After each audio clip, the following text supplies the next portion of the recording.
দৌলতদিয়ার নাম আমরা কম বেশি সবাই শুনছি। চিল্লায় হার্বাল ওষুধ বেচে ভাগরা। আজকে নারী দিবস, তো আমার কিছু কথা খুব মাথার মধ্যে ঘুরবার করতেছে। সেটা হইতেছে আমরা মেয়ে বা মহিলা বা নারী, আমাদের অনেক দোষ।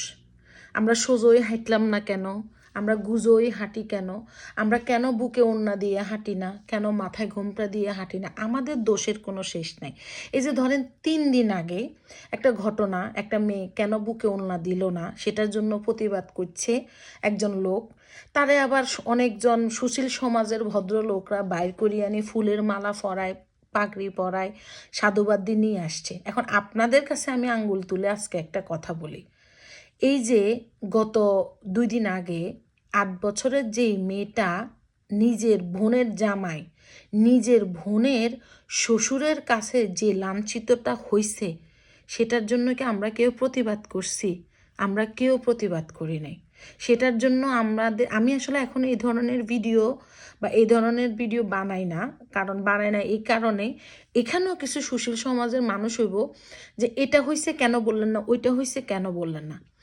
আমার কাছে মনে হয় কি জানেন, যে আমাদের দেশে যে সরকারই আসুক, এই যে লাঞ্ছিত হওয়া বা যে জিনিসটা এই মেয়েদের সাথে হয়, এই যে বিচারটা না পাওয়া, ধর্ষণটা হওয়ার পরে সুস্থ বিচারটা যখন হয় না, তখনই কিন্তু একজন পুরুষ বা একজন মধ্যবয়সী লোক এই অকারেন্সগুলো করে। সব তো আমগো নারীদের দোষ, এটা আবারও আমি বললাম, আমাদের নারীদের দোষের কোনো শেষ নাই। পুরুষরা একদম সুই সাবিল্লা।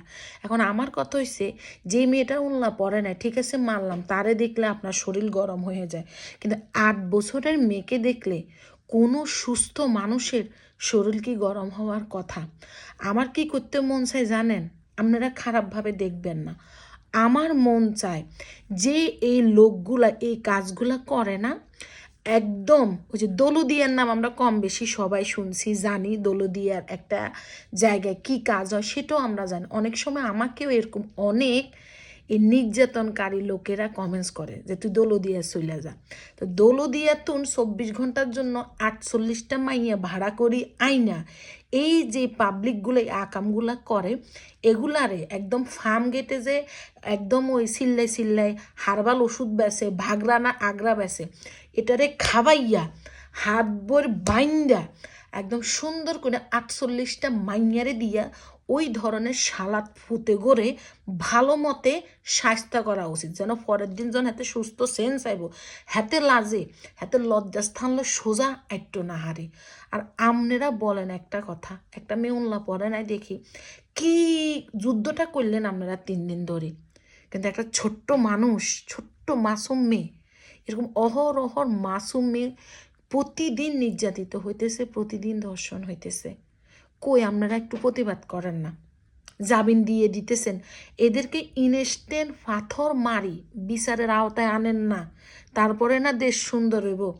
শুধু শেয়ার যে লোবেল্লে বলি সবাই কারাকারি করে, দেশে কোনো আইন নাই, আগেও ছিল না, এখনও নাই।